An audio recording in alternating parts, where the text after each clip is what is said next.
Saya lanjutkan dengan Bang Adi Praetno, tadi terputus Bang Adi, secara historis basis suara PKB, NU dan PD Perjuangan nasionalis ini punya sejarah yang panjang dan juga secara kepartaian juga kerap kali bekerja sama. Apakah itu artinya memang lebih besar kalau PKB bergabung dengan PD Perjuangan peluangnya? Kalau melihat kecenderungan soal bagaimana potret kongsi politik di 2024, ini banyak yang memang rata-rata porosnya itu relatifly berkoalisi dengan teman-teman yang relatif baru ya, baru berkongsi. Misalnya di poros perubahan itu kan PKS dan Nasdem belum pernah punya sejarah mereka itu misalnya bisa menjadi satu kongsi dalam Pilpres. Begitupun dengan PKB yang sejak 2014 yang lalu sampai 2019 itu tidak memiliki riwayat pertemanan secara politik dengan Gerindra.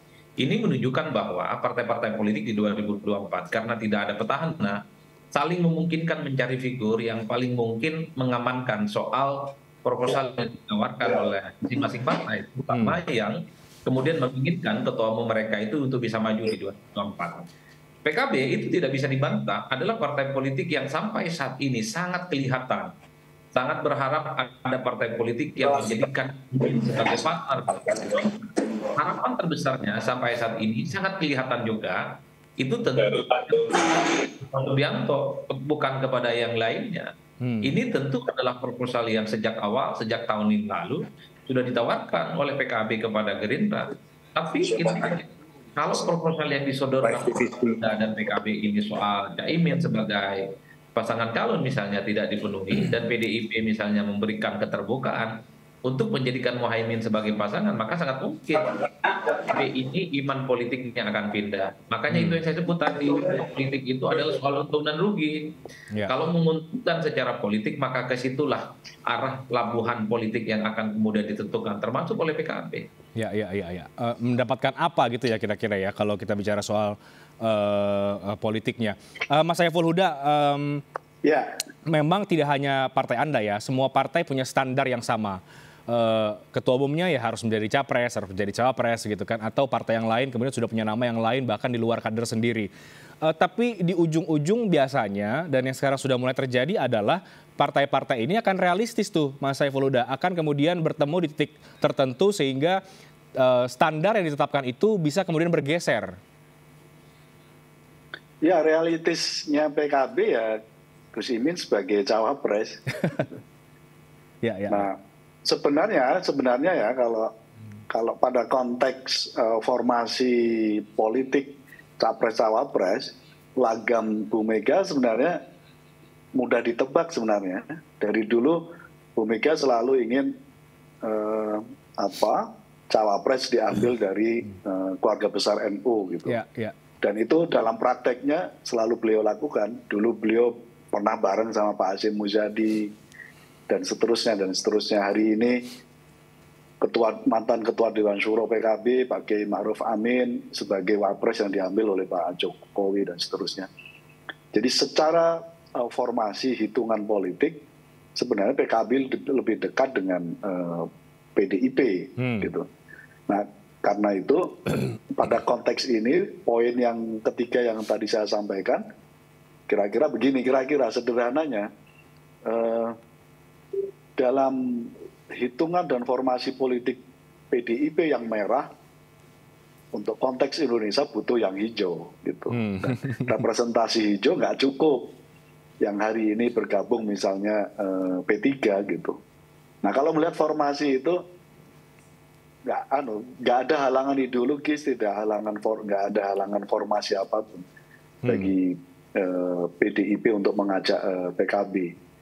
Nah, kira-kira dalam situasi begini, kalau tadi disampaikan oleh Mas Adi, masih belum bersudut politik kita, karena proposal kami tetap, proposal PKB di Gerindra juga tetap, proposal PKB yang kemarin Mas Hasto minta kita gabung juga tetap. Ya kira-kira siapa yang cepat aja, kira-kira begitu. Oke. Jadi ini jual mahal atau bagaimana sebetulnya Mas Saiful Huda? Karena katanya solid dengan Gerindra, tapi proposal juga itu diajukan ke PDI Perjuangan. Bukan jual mahal, tapi legasi dan jejak politik pasca reformasi, di mana PKB ada dalam koalisi, dia menjadi penentu pemenangan gitu. Dan saya kira itu bisa dilihat jejaknya yang terakhir ketika PKB gabung dengan Pak Jokowi di saat terjadi polarisasi politik.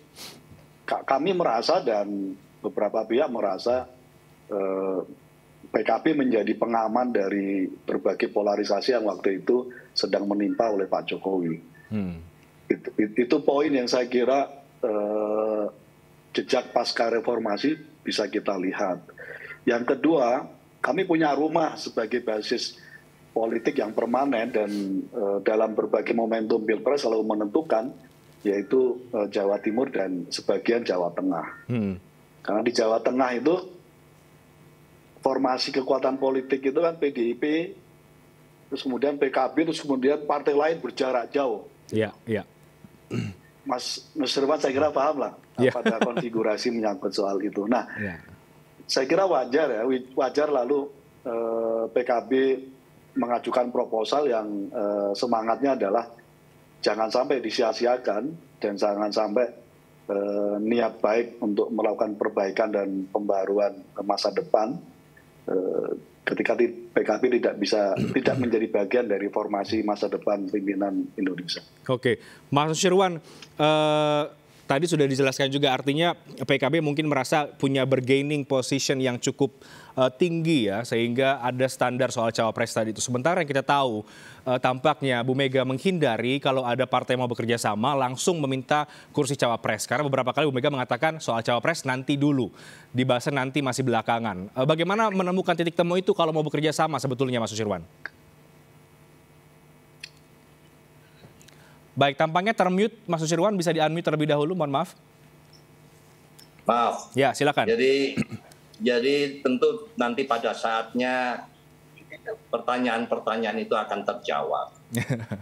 Hanya saja sebetulnya kalau seperti Bung Saiful Huda tadi menceritakan perjalanan sejarah panjang yang selama ini dan juga faktor kedekatan, malah sebetulnya kamilah sebetulnya yang mungkin bisa bertanya ya, kalau memang itu sudah legasinya itu ada di bersama-sama dengan PKB selama ini, tapi lebih dulu loh Mas Saiful Huda untuk melakukan kerjasama politik dengan koalisi yang sekarang ini ya. Jadi sebetulnya didahului oleh PKB sendiri begitu, bukan dari kami. Karena kita juga belum memberikan Ibu Ketua Umum belum memproses atau katakanlah ya baru setelah deklarasi itu berjalan gitu. Sehingga sebetulnya tapi tidak apa-apa, saya awal tadi sudah mengatakan apapun posisi politik saat ini dan kerjasama politik yang sudah dilakukan oleh rekan-rekan tentu kita sangat menghormati, tapi tetap membuka dialog. Hanya saja bahwa bukan berarti kita itu awal sudah bersikap untuk tidak demikian, karena sebetulnya malah justru yang duluan itu bergerak itu malah justru Mas Saiful Huda itu yang cepat-cepat ingin tidak bersama dengan PDI gitu kelihatannya begitu ya. Jadi jangan dibalik gitu ya.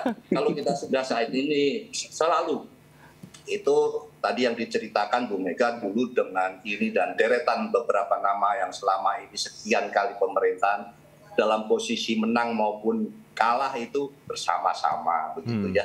Tapi itulah jadi mungkin karena dinamika politik yang pada periode 2014, 2019 mungkin saat ini sudah berbeda. Kami sama-sama nanti kita mengevaluasi, tapi tentu kita terbuka untuk tetap melakukan komunikasi politik, kerjasama politik dengan partai-partai, teman-teman partai politik yang lain sampai nanti pada saatnya akan ada keputusan atau katakanlah ada arah yang lebih jelas. Demikian. Jadi kayak kembali ke Mas Hasto katakan bahwa semakin hijau itu maksudnya adalah PKB dan kuning itu adalah emas itu adalah Partai Golkar. Kalau tadi Mas Nusirwan katakan posisi politik saat ini.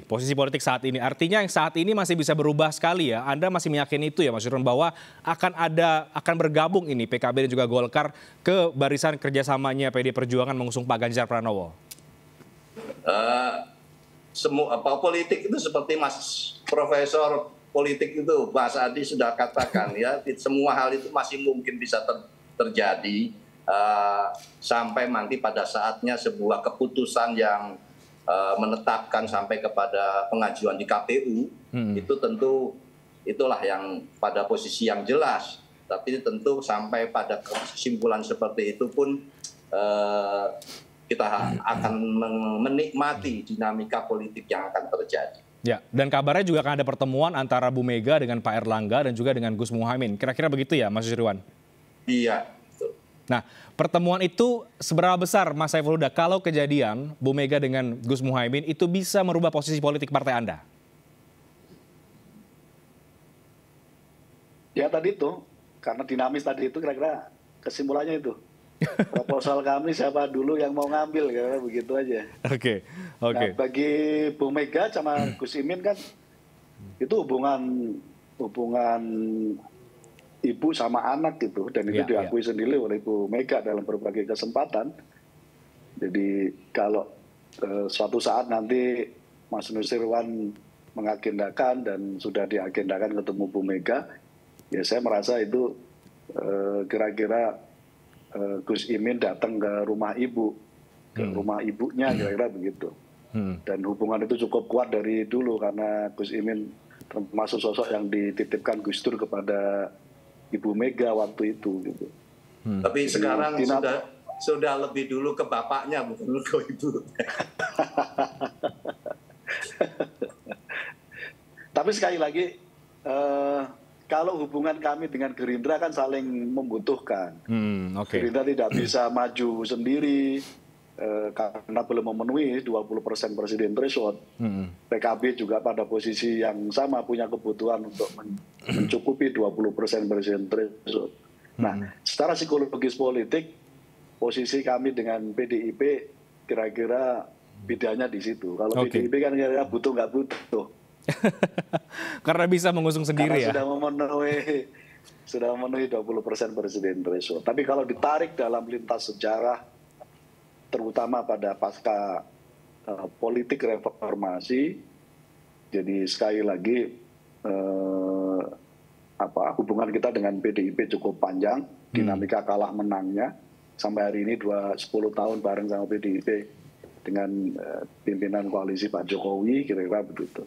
Oke, Mas Nusirwan udah senyum-senyum aja tuh. Mudah-mudahan proposal nanti ketemu ya, apapun bentuk proposal yang akan dibicarakan. Tapi saya ke Bang Adi Praitno terakhir. Bang Adi, tampaknya akan semakin menarik ya kita mencermati dinamika kerjasama politik ini karena akan ada pertemuan antar para pengambil kebijakan di pucuk pimpinan tertinggi, para ketua umum.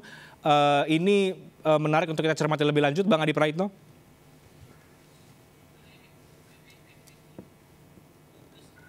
Oke, tampaknya terputus sambungan kami dengan Bang Adi Praitno. Halo Bang. Ya, gimana? Oke, baik Bang Adi Praitno. Tampaknya akan semakin menarik karena akan ada pertemuan antara para ketua umum partai politik. Yang kita bahas hari ini adalah Bu Mega dengan Pak Erlangga, Bu Mega dengan Gus Muhaimin. Ya, saya kira kalau PDIP yang mendekati PKB, PDIP yang mendekati Erlangga Hartarto, saya kira perasaan mereka bisa meleleh. Ini kenapa begitu? Karena Bu Mega ini adalah ketua umum partai yang saya kira juga sudah berpengalaman, sudah dianggap cukup senior dan memang cukup memiliki power yang cukup luar biasa. Apalagi di barisan PDIP itu ada Jokowi dan ada Ganjar Pranowo yang memang memiliki elektabilitas mentereng. Jadi sebenarnya agak rumit bagi PKB untuk menolak ajakan dari PDIP untuk menjadi bagian di dalamnya. Jadi agak susah sebenarnya bagi Golkar itu untuk menolak tawaran dari PDIP menjadi bagian koalisi yang mendukung Ganjar Pranowo. Kan yang menjadi PR dan footnote yang belum selesai itu apakah proposal PKB itu juga diamini oleh PDIP atau tidak. Kan itu yang kemudian membutuhkan negosiasi yang menurut saya akan berkepanjangan. Toh pendaftaran ke KPU masih 4 bulan lagi, Mas, di bulan Oktober gitu ya. Tapi yang jelas bagi saya susah menolak. Kalau PDIP, kalau Bang Nusirwan dan Mbak Mega ini yang meminta berkomunikasi dengan partai politik yang lainnya. Oke, benarkah susah menolak? Mari kita akan lihat nanti ke depan bagaimana perkembangannya. Terima kasih banyak Mas Nusirwan, Mas Saiful Huda, Bang Adi Praetno sudah bergabung di MNC News Prime pada malam hari ini. Selamat malam, sehat semuanya.